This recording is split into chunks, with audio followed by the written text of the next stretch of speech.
महाराज जी, मैं जीवन के उद्देश्यों के बारे में जानना चाहता हूँ तथा सच्चे संतों की पहचान क्या है, उन्हें कैसा जाना तथा समझा जाए। जीवन का उद्देश्य भगवत प्राप्ति। जहां आप प्रश्न कर रहे हो यह अध्यात्म है। पहले जीवन का उद्देश्य क्या है?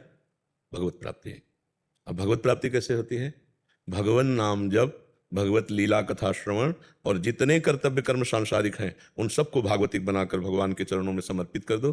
तदर्पिता अखिलाचारिता तद विस्मरणेन परम व्याकुलते थे। भगवान को समस्त आचरण कर्म समर्पित कर दे और भगवत स्मरण में इतनी तन्मयता रखे कि थोड़ी देर के लिए भी विस्मरण हो जाने पर वो व्याकुल उठे तो उसे भगवत प्राप्ति हो जाती है। जीवन का लक्ष्य भगवत दुर्लभो मानुषो देहो देही नाम क्षण भंगुरा तत्रापि दुर्लभम मन्येत वैकुंठ प्रिय दर्शनम। भगवान के प्यारे जन भक्तजनों का संग भगवान की प्राप्ति का उद्देश्य हृदय में प्रकाशित करता है। इसलिए मनुष्य शरीर बड़ा दुर्लभ है, पर ये क्षण भंगुर है, उसमें भी दुर्लभ है भगवत प्रेमी महात्माओं का संग। यदि महात्माओं का संग मिल गया तो भगवत प्राप्ति का उद्देश्य हमारा दृढ़ हो जाता है। बड़े भाग पाइप सत्संगा तो बिना ही प्रयास हो ही भव भंगा। इस संसार से मुक्त होना ही मानव जीवन का परम लक्ष्य है। समझ पा रहे हैं? अब रही सिद्ध संतों की बात। महासंगस्तु सुदुर्लभो, देवर्षि नारद जी ने कहा महापुरुषों का संग बड़ा दुर्लभ है। उमा संत समागम शमन लाभ कछुआन, लेकिन अगम्यों निर्वाह कर पाना बड़ा कठिन है, उनको पहचानना बड़ा कठिन है। अब कोई विद्यार्थी टीचर की योग्यता कैसे जान सकता है? विद्यार्थी कि इन मास्टरों में कौन सा प्रवीण मास्टर है उसकी योग्यता है क्या कि जान पावे? कोई प्रिंसिपल टीचर की योग्यता जान सकता है क्योंकि वो ज्यादा पढ़े लिखे पदवी में है, वो जान सकता है। ऐसे ही भगवान या भगवत प्राप्त महात्मा वो जनाना चाहे तो जान सकते हो, नहीं तो बाहरी कोई लक्षण नहीं, बाहरी लक्षणों से जान ही नहीं सकते। सोई जानई जेहि देहु जनाई जानत तुम्हें हुए जाई। बाहरी लक्षण तो 2 घंटे के लिए 4 घंटे के लिए तो स्वांग किया जा सकता है, लेकिन साधुता कुछ लक्षण शास्त्रों में बाहरी बताए गए हैं। पहला है तितिक्षवा, बहुत सहनशील, जो काम वेग वेग को, क्रोध वेग को, अहंकार के वेग को, मदमान मोह सबके वेग को सह जाए। मात्रा स्पर्शास्तु कौन्तेय शीतोष्ण सुख दुखदा आगमा पाइनो अनित्यास्ता तितिक्षस्व भारत। तितिक्षवा कारुणिकाहा, महान करुणा हृदय में भरी हुई, उसको कैसे जानोगे? बाहरी लक्षणों से थोड़ी जानोगे। पहली पहचानते हैं जिनके दर्शन मात्र से हमारे हृदय का परिवर्तन होने लगे। संत दरस जी में पातक तरह पहला, और दूसरा कहीं संभाषण हो जाए तो जीवन का परिवर्तन हो जाए। जिनके देखने से ऐसा लगता है मैंने देखा तो पहली बार है, लेकिन ऐसा लगता है बहुत बार देख चुका हूं, ये अपने हैं। और जिनके समीप बैठने से दर्पण की तरह अपने दोस्त दिखाई देने लगे और मन में संकल्प बनने लगा, आज से पाप नहीं करूंगा, आज से बिना उपदेश के अंदर आने लगेगा, आज से गलती नहीं करूंगा। संत समागम सीधे दुर्गुणों का त्याग कराकर भगवत प्राप्ति के लिए। कुछ बाहरी ऐसी लक्षण हैं जिनसे हम संतों को पहचानने की चेष्टा करते हैं, वो क्या वास्तुता स्थिति प्रज्ञ ही स्थिति प्रज्ञ को पहचान सकता है, दूसरा नहीं। महाराज जी, कुछ ऐसे लक्षण जिसमें हम जैसे मतलब जिनको इतना ज्ञान नहीं है वो थोड़ा पहचान पाएंगे। हाँ, आजकल सबसे महाराज सबसे भूषा में तो पाखंड भी तो है ना। आज की चर्चा में नहीं सुना, पाखंड भी तो है ना। जी। हाँ, तो जब तक ये श्लोक सिद्धांत जीवन में ना दिखाई दे तब तक अपने को और दूसरे को हम संत नहीं मान सकते।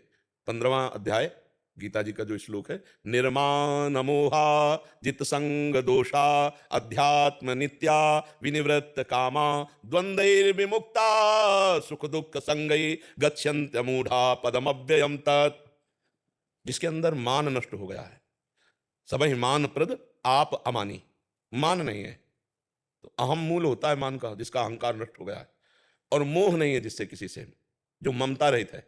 अद्वेष्टा सर्वभूतानाम मैत्रा करुणैवच निर्ममो निरहंकारा सम दुखा सुखा समी। किसी से भी द्वेष नहीं है, किसी से भी राग नहीं है, सबसे प्यार है पर ममता किसी से नहीं, सबकी सेवा है पर अहंकार नहीं। निर्माण अमोहा, मान रहित और मोह रहित।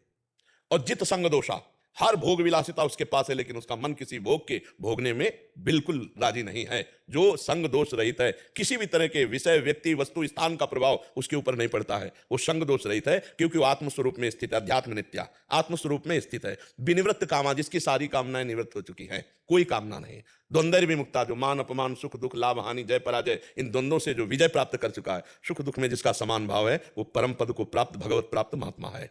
अगर ये नहीं तो अभी साधक हो सकता है, भगवत मार्ग में चलने का प्रयास कर सकता है, पर वो सिद्ध महापुरुष नहीं है। और ये तो बाहरी बातें हैं, और भगवान जना दे तो जान जाए, नहीं तो महापुरुषों को जानना बड़ा कठिन है। संतों की कुछ ऐसी बाहरी चेष्टाएं भी होती हैं जिनसे आप जान ही नहीं सकते संत हैं। इसीलिए पाखंड का वो जोर बहुत जोर से प्रवेश हो गया, क्योंकि छुप जाता है ना। जैसे मठा में कितना पानी मिला लो, नहीं, दूध में कितना पानी मिला लो, और अंदर क्या चिंतन चला तुम्हें क्या पता चले।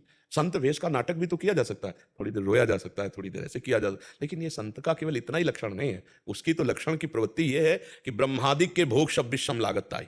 किसी भी भोग में रुपया पैसा भोग सामग्री मान प्रतिष्ठा यही तो प्रपंच है। अगर तीन का त्यागी नहीं तो महात्मा नहीं। कंचन कामिनी कीर्ति। अब कंचन का त्यागी कामना धन की करे और बाहरी त्याग दिखावे तो भी उसे नहीं कहते। अंदर से राग नहीं किसी वस्तु में। चक्रवर्ती सम्राट महाराज अम्बरीश और त्यागी महात्मा दुर्वासा जी, लेकिन अम्बरीश जी के त्याग के आगे दुर्वासा जी का त्याग बहुत लघु है। और दूब का घस करके उसका रस पीते हैं, दूर्वा रस, और वलकल की लंगूटी लगाते हैं। और एक है चक्रवर्ती सम्राट है, नवीन रानियां है, पूरा राजमहल वैभव सब है। त्यागी कौन इन दो में? अम्बरीश जी, क्योंकि अम्बरीश जी सर्वस्व भगवान को अर्पित किए निरंतर भजन में, और वो तप को ग्रहण किए हुए हैं। मैं तपस्वी, तभी तो प्रयोग किया कृत्या का। अम्बरीश जी हाथ जोड़े खड़े हैं। भगवान का सुदर्शन चक्र दुर्वासा जी के पीछे दो। महात्मा को समझने में अगर हम वहां दृष्टि लगाएं तो दुर्वासा जी महात्मा है, अम्बरीश एक गृहस्थ राजा है, लेकिन गलत हो गया। दुर्वासा जी महात्मा है, ये हमारा बाहरी दर्शन है। और अम्बरीश जी कितने बड़े महात्मा है, स्वयं दुर्वासा जी बोले बाद में, बोले आज मैंने देख लिया भगवान के भक्तों की महिमा। चरणों में गिरे दुर्वासा जी, कहा मैंने देख लिया भगवान के भक्त। और अम्बरीश जी कितने बड़े महात्मा हैं कि उन्होंने कहा अपने जीवन का अगर जो भी साधन भजन हमारे से बना वो सब दुर्वासा जी को प्रदान करते हैं। और हे सुदर्शन चक्र आप शांत, यही संत की महिमा। कैसे जाना जाए, एक चक्रवर्ती सम्राट है और एक विरक्त महात्मा, कैसे जाना जाए कि इनमें से बहुत हो सकता है पैंट शर्ट में महात्मा हो, और हो सकता है महात्मा के वेश में काले नेमी हो। ऐसा भी हो सकता है, नहीं हो सकता। देखो विभीषण जी की कोई वेश भागवतिक तो नहीं, लेकिन भगवान कह रहे तुम सारी के संत प्रिय मोरे, धरऊं देह नहीं आन निहोरे। तुम सरी के संतों के लिए मैं अवतार धारण करता हूं, भगवान कह रहे हैं। ये अंदर का विषय है।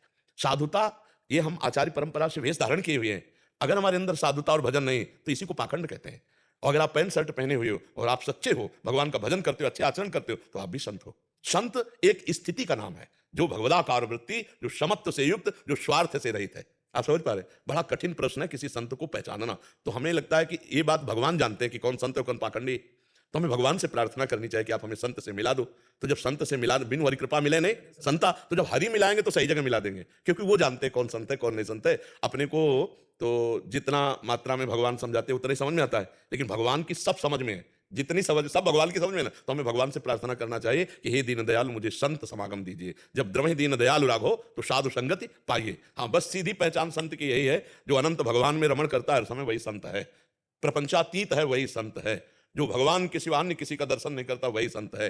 भगवान ने कहा ना, वासुदेव सर्वमित समात्मा सुदुर्लभा, जो सब जगह अपने भगवान को जान गया वही महात्मा है। और ऐसा महात्मा मिल जाए तो मतलब भगवत प्राप्ति निश्चित हो जाएगी। अमोघस्य महासंगस्त दुर्लभ हो अगम्यो पर अमोघस्य, निश्चित भगवत प्राप्ति हो जाएगी। और फिर दूसरी बात, अब बिल्कुल गिर के बात कर रहे हैं।